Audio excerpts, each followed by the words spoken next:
Thursday. May work ako but nasa sa break ako ngayon. So it's currently 12:05 and ito pa lang yung first break ko.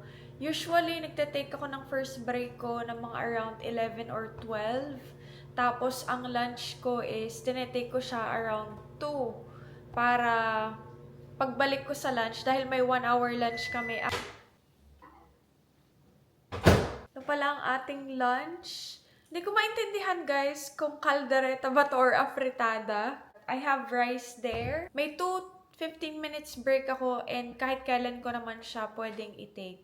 But usually, yung lunch, tinetake ko siya ng 2 p.m. Tapos 1 hour siya para pag magbalik ko sa work is 3 p.m. na para may 2 hours na lang ako after nun.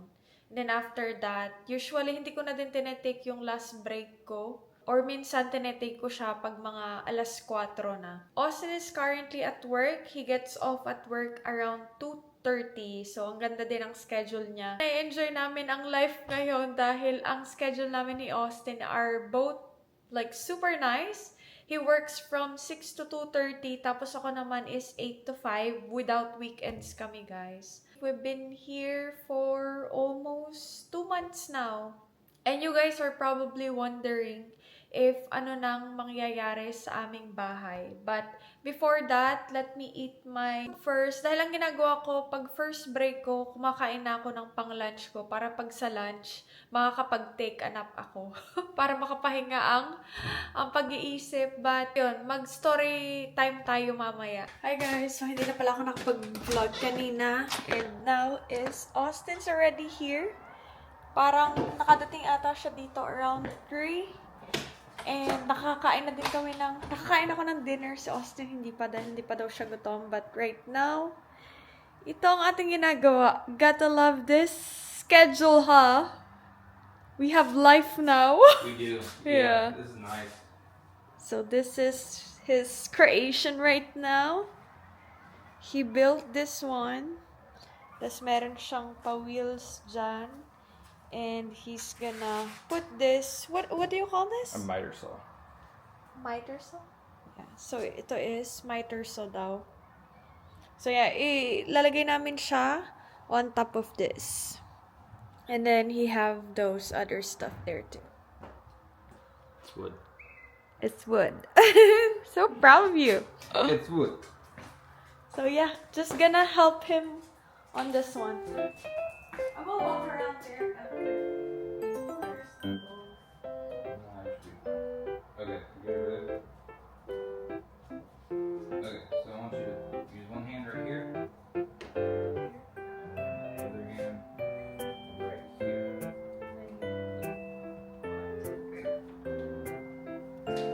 Oh gosh. Okay. So heavy.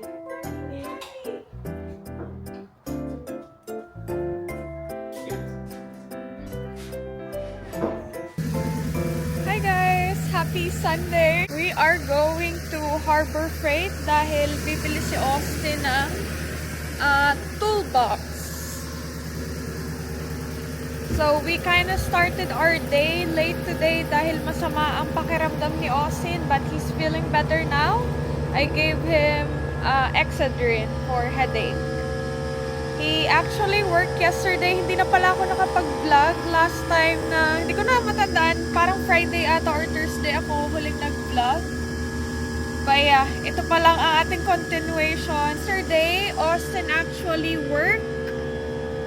Dahil kailangan nilang mag-overtime. Meron kasi silang ka-work na lumipat ng Bay Area. So, kulang sila ngayon sa tao. And nag-offer yung boss niya na mag-overtime. And he took it dahil kailangan namin right now. Dahil nga dalawa yung binabayaran pa naming bahay. And we're gonna do grocery shopping after this as well.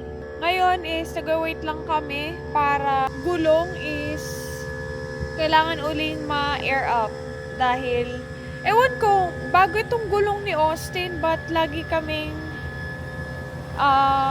nalo-low tire dito. Sabi ni Austin, baka daw yung tire niya yung problema. So, kailangan din namin siyang i-replace. Pero matagal na itong truck na to, and never kami nagka-major problem dito. So, we're very thankful for this truck.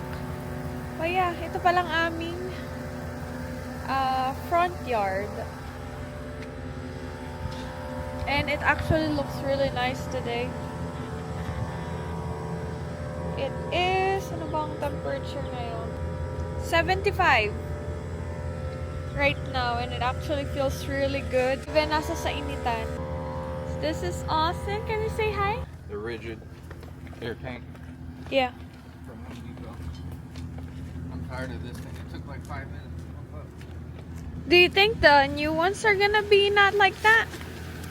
Well, the new one literally has double the capacity. So.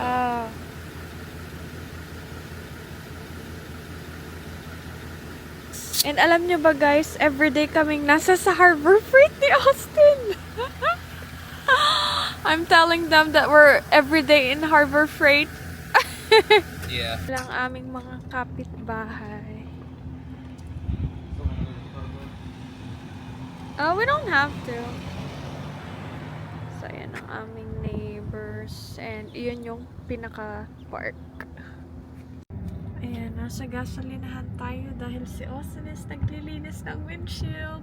Busy ngayon dahil Sunday. Mga tayo is nag-grocery. Dito din pala yung malapit na... Hi! Dito din pala yung malapit na Walmart neighborhood. Are we gonna shop here later? On this Here? Walmart? Yeah? Maybe we can. Yeah.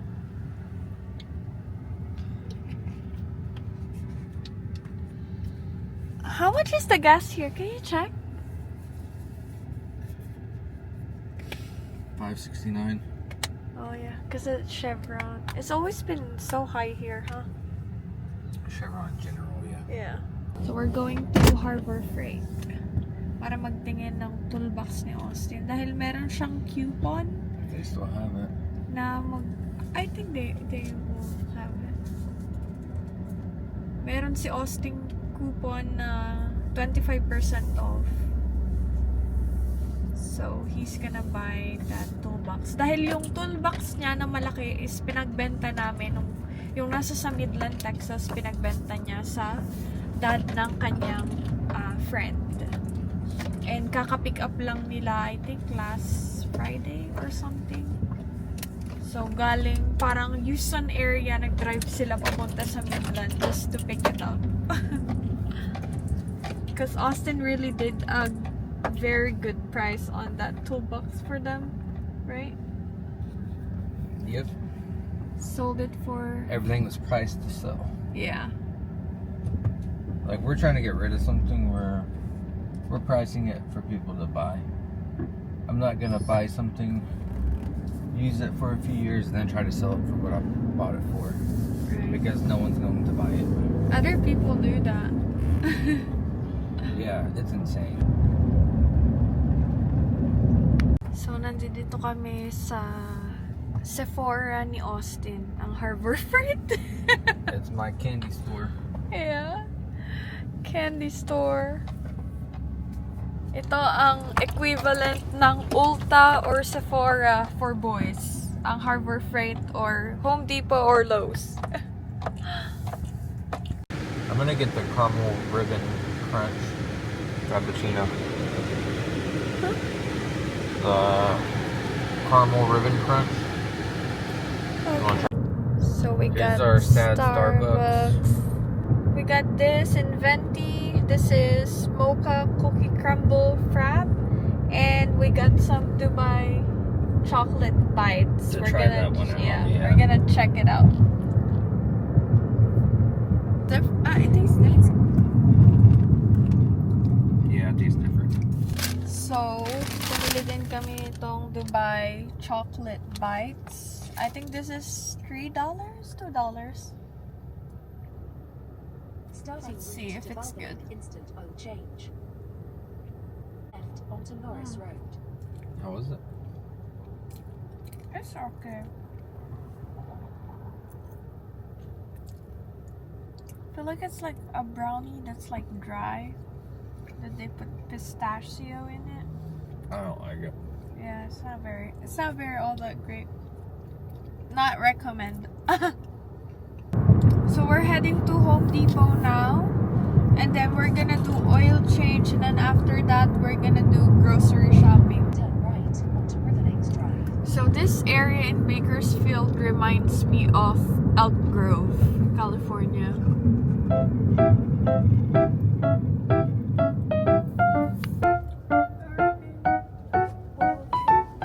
Today is Tuesday and mag-unbox pala tayo nito. Mga ina-unbox na natin is mga paper towel.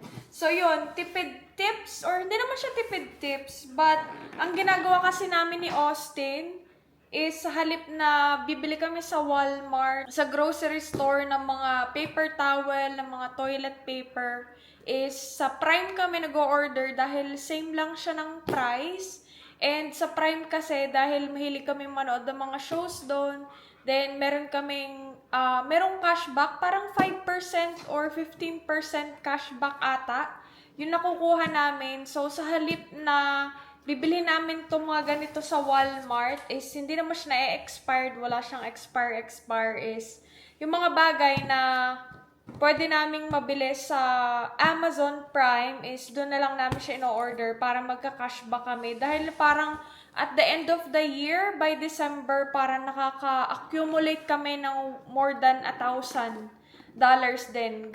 Gamit lang yung, dahil lang sa mga cashback. So, super ganda na ding extra nun. So, yun yung ginagawa namin. Ewan ko kung meron sa inyong ganun din yung ginagawa, but yun yung ginagawa namin. Pag meron kaming mga bagay na pwede namang bilhin sa Amazon Prime, is doon na lang namin binibili para nga may cashback kami. Naiipon yung cashback and sa December, doon namin siya wini-withdraw. Yun, naiipon siya at lumalaki din. Tapos same lang siya ng presyo sa Walmart. Tinignan talaga namin yun. Kung baka naman may cashback dahil mas mahal sa Amazon, but same lang siya ng price. Tapos nga pala, ngayon is super init dito, guys. Lumabas ako dahil naglilinis ako nung sa aming dog. And super init. Ngayon is currently 92 degrees. And parang nag-skip kami ng spring dito. Parang ano na siya, summer na yung weather dito. But ito ni Austin to dahil yung texture niya is iba siya, hindi siya parang tissue. Yung mga shampoo, conditioner, doon na lang din namin binibili dahil medyo mahal din siya. And if magkakashba kami, edi doon na lang kami sa Amazon Prime. Kasi Austin din pala is nasa sa Home Depot pa ngayon.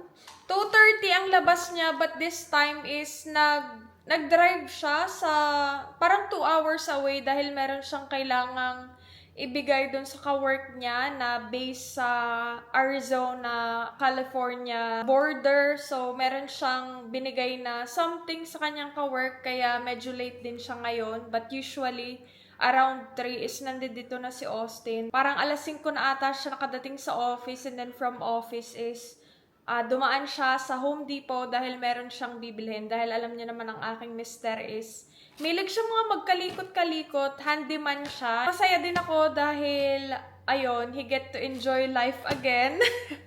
Meron na siyang time sa kanyang mga hobby, but yeah, ang bala ko din ngayon is, hindi ko alam kung iintayin ko si Austin, but maglalakad-lakad ako dun sa park. Tapos nung Sunday din pala, guys, dapat talaga magtutuloy-tuloy ako mag-vlog nun, but nung pagkatapos namin sa oil change at nagpunta kami sa Home Depot, sumama na yung pakiramdam. Sumakit yung tiyan ko, tapos, ayun, sabi ko kay Austin na uuwi na lang ako habang nagtitingin-tingin nga siya sa Home Depot. So, inihatid ako dito ni Austin. Tapos, nung gabi na is super nilalamig ako. Parang nilagnat ako nun, guys. Tapos, parang trangkaso dahil masakit din yung mga likod ko. And, masakit din talaga yung tiyan ko. Hindi ko alam kung ano nangyayari. But, sabi ni Austin, baka daw na food poison ako dun sa kinain namin nga, dun sa Starbucks. Yung sa tinry namin. But, ewan ko. But now, I'm feeling better. Hindi ako uminom ng gamot or whatsoever. Parang never pa ako na food poison. But kung ganun pala yung feeling ng food poison, parang matatakot na ako ma-food poison ulit dahil super sakit ng tiyan ko, guys. Tapos, ayun, super nilalamig ako kahit ang init-init ko, gano'n. Ito pala ang aming park. Malapit dito sa aming bahay. First time ko actually maglakad dito. Magsi-circle-circle lang tayo.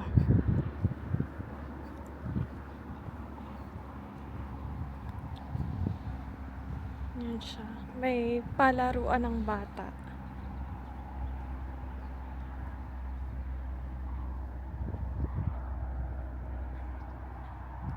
Ito yung mga ibang bahay.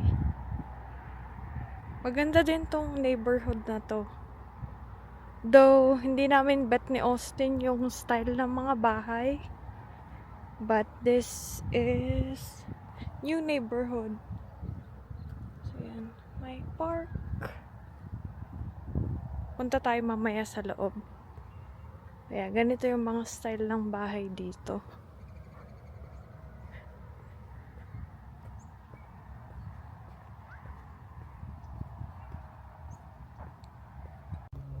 So, ayan. Nakapaikot na tayo.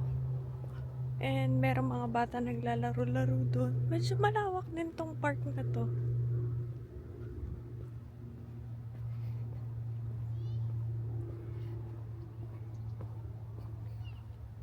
Tapos, meron din mga upuan. Ayan. Ang ganda. Pag, lalo pag merong mga bata. Makakapaglaro dito after ng school or after ng work ng mga magulang.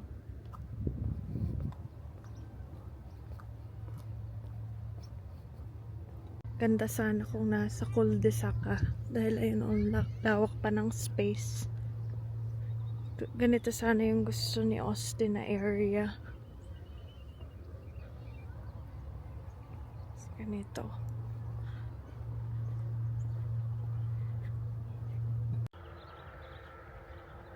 So, kakatapos ko lang pala maglakad-lakad. Parang 20 minutes lang naman ako naglakad and hindi na din ako masyado nakapag-video dahil medyo dumami na yung mga bata doon. So, ayun, in-enjoy ko na lang yung paglalakad and now, nasa sa bahay na tayo.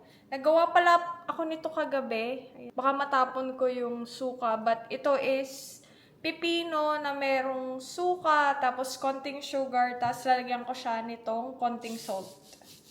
Ito ang ating parang pinaka-appetizer or dessert. Pero hindi pa ako nakakapag-dinner, guys. Si Austin is nagbe-brainstorming daw siya dun sa kanyang garage and mamaya na lang daw siya kakain. So, mauuna na akong kumain sa kanya.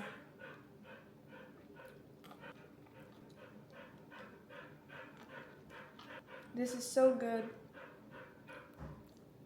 Tapos ayun, i-chika ko din pala sa inyo kung ano na mangyayari sa aming Texas home. For those of you who've been like watching us, you know na last year, bumili kami ng bahay sa Texas. Noong April 2025, bumili kami ng bahay sa Texas. And now nga, dahil nagka-job offer dito si Austin, tapos yung work ko din is, dahil work from home siya, good thing is, allowed din siya dito sa state ng California. So, we're able to move here. Tapos, ayun nga, dahil medyo maganda din yung offer kay Austin. And dahil yung work din niya and yung location is medyo lumalayo na. So, we decided to move here. Can you say hi to people? He's not feeling good. Yung aming bahay sa Texas is we are going to sell or we're currently selling it. We decided na ipagbenta na lang siya kahit parang 10 months pa lang ata kami doon. And to be honest, hindi siya na-enjoy ni Austin dahil lagi din siyang out of town.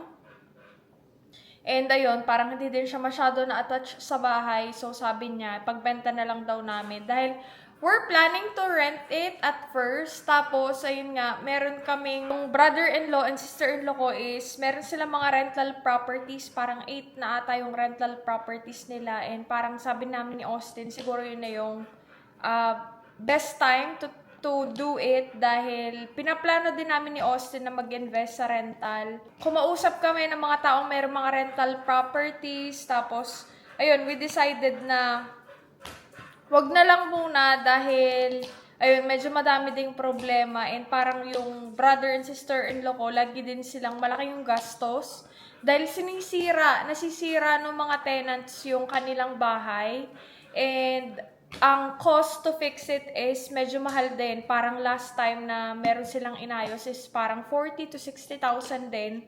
Sa isang, ano pa lang yun guys, sa isang bahay pa lang din. And yung sister-in-law ko kasi is nurse siya dito. She's like a PIC nurse. Hindi siya bedside guys. Tapos super laki din ang sahod niya. Kaya hindi din masyado nila iniinda pag meron mga ganong mga cost. Though siguro naman mag-workout siya, but kasi sabi ni Austin, ayaw na din niyang ma-stress. Tapos medyo malayo nga din kami.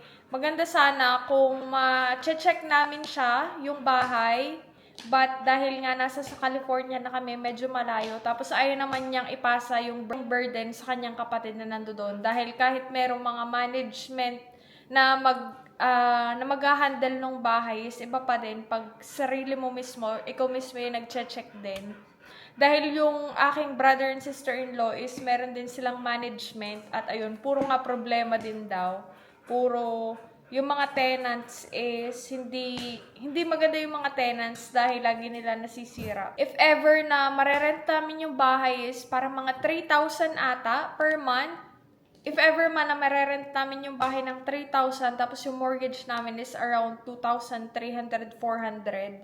Tapos yung bayad namin dun sa management na mag-aasikaso ng bahay is parang 10% ata. So 300 if ever na marent namin siya ng 3,000. So 300 mapapunta sa kanila. So 2,700 na lang yung sa amin. Tapos yung mortgage na nga namin. So parang ang magiging tubo lang namin is parang 200 to 400 a month, which is good na din. But ang iniisip ni Austin is pag daw merong nasira is gada tawag mo is parang 1,000 para lang may mag-check kung ano mang magiging problema doon. So sabi niya baka daw hindi worth it at ayun, para start kami as fresh na din dito sa California. So, we're letting that house go. Though, I really like the layout of that house. Tapos, sakto lang siya sa amin ni Austin. 4 bedrooms, 2 baths siya. And yung mga rooms naman is super sakto lang din. Merong isang room na medyo maliit lang. But yun kasi yung ginagamit ko sa office. And to be honest, yun lang din talaga yung area or yun lang yung space na kailangan ko pag may office. Ngayon, na nagre-rent kami dito sa California ng 3 bedroom, 2 baths, yung isang room na ginagamit ko sa office is super laki niya guys. And medyo nakakapanghinayang but at the same time, next house na lang kami babawi if ever man na bibili kami ng bahay. But this time, hindi kami magra-rush na pagbili ng bahay. We learn our lesson and ayun, i-enjoy muna namin tong pagre-rent ng bahay dito sa California. Dahil ayun nga din sa work din ni Austin, though dahil si Austin naman is nasa sa ano na siya, operator company na siya, hindi na siya contractor. Feeling namin ito na din yung magiging work ni or yung company ni Austin. Maganda na siya as a retirement company. So siguro dito na kami sa company na to, but at the same time, iniisip na naman ni Austin na parang pag daw nagka-opportunity sa Bay or Sacramento area is baka i-take niya para malapit nga din kami dun sa brother and sister-in-law ko. But as of right now, we're really happy dito sa Bakersfield area. Meron si Austin friend na nasa sa LA, sa Camarillo area. Tapos, meron din siyang friend na nasa in the middle of LA siya. Hindi ko matandaan kung ano yung pinaka-city, but doon. Tapos ako din, meron akong friend high school friend, na nasa LA area din. So, super happy ko dahil na medyo malapit. 2 hours is not bad at all. And ayun, makakagala kami kasama sila. Tapos, ayun nga lang, 4 hours away kami dun sa brother and sister-in-law ko.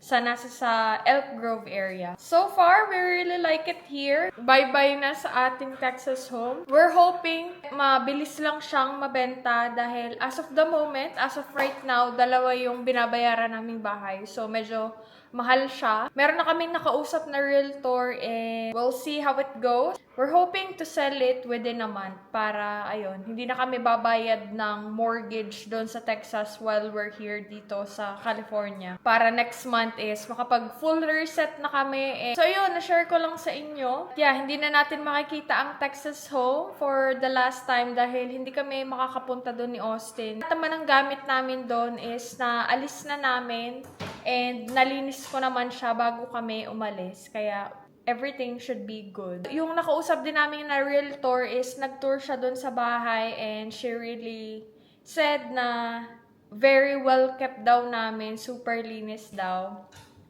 And tapos pag naman ganun yung sinasabi ni Austin because my wife is Asian. Which I'm kind of proud of dahil ayun nga, super linis talaga natin sa bahay, especially us Filipinos. That's it for today's video. Sorry at medyo mahaba na itong video natin at paputol-putol tayo. Thank you so much for watching. See you in our next one. Bye!